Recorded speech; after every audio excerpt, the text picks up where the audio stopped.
आइए अब एक्सरसाइज 5.3 का क्वेश्चन नंबर 11 सॉल्व करते हैं। और ये क्वेश्चन कुछ इस तरह से है, if the sum of first n terms of an AP is 4n minus n square. किसी एपी में फर्स्ट n टर्म्स का जो सम है वो इस तरह से है 4n माइनस n स्क्वायर। यानी हमें Sn गिवन है कि 4n minus n square. What is the first term? और हमें इस सम के फॉर्मूले का यूज करके S1 कैलकुलेट करना होगा। S1 ही फर्स्ट टर्म होती है। What is the sum of first two term? पहली दो टर्म्स का सम क्या होगा, यानी हमें S2 कैलकुलेट करना होगा। What is the second term? उसके जरिए हम सेकेंड टर्म कैलकुलेट करेंगे। Similarly third term, tenth term और n टर्म भी कैलकुलेट करेंगे। आइए देखते हैं इस क्वेश्चन को किस तरह से सॉल्व करेंगे।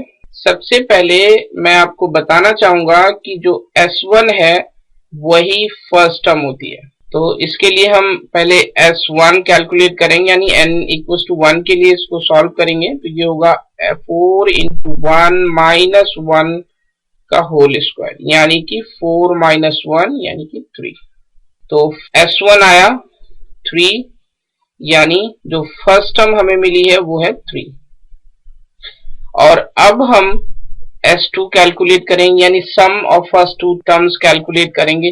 तो ये होगा 4 into 2 माइनस 2 का होल स्क्वायर, यानी 8 माइनस 4 यानी कि 4।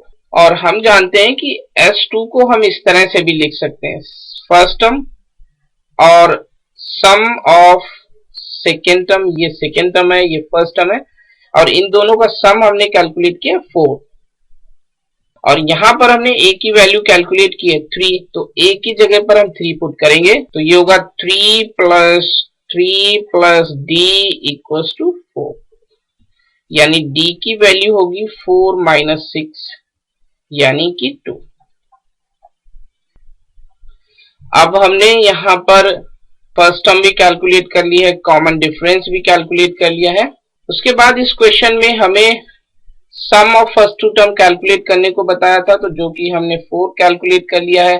सेकेंड टर्म कैलकुलेट करके बताना है। तो हम जानते हैं कि सेकेंड टर्म होती है a2, और a2 होता है a प्लस d।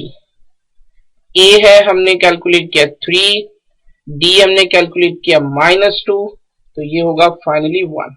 ये हमारी सेकेंड टर्म है। और अब हमें इस क्वेश्चन में थर्ड टर्म कैलकुलेट करना है। थर्ड टर्म हम कैलकुलेट कर सकते हैं इस तरह से, a प्लस 2d।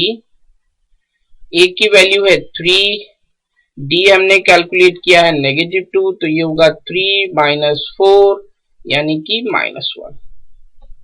ये थर्ड टर्म है। अब उसके बाद में हमें टेंथ टर्म कैलकुलेट करनी है। तो टेंथ टर्म होती है a10 को हम लिख सकते हैं a प्लस 9d, और a की वैल्यू है 3 प्लस 9 इंटू -2, यानी 3 माइनस 18 यानी कि -15। ये इस एपी की टेंथ टर्म है। और अब हमें इस एपी की nth टर्म कैलकुलेट करके बताना है। बहुत आसान है। nth टर्म होगी an equals to a plus n minus 1 into d। तो a की वैल्यू है 3, n मालूम नहीं है, d मालूम है -2। सॉल्व करेंगे तो ये होगा 3 माइनस 2n प्लस 2 यानी कि 5 माइनस 2n। ये इस एपी की nth टर्म है। So this is the solution of the question. Thank you.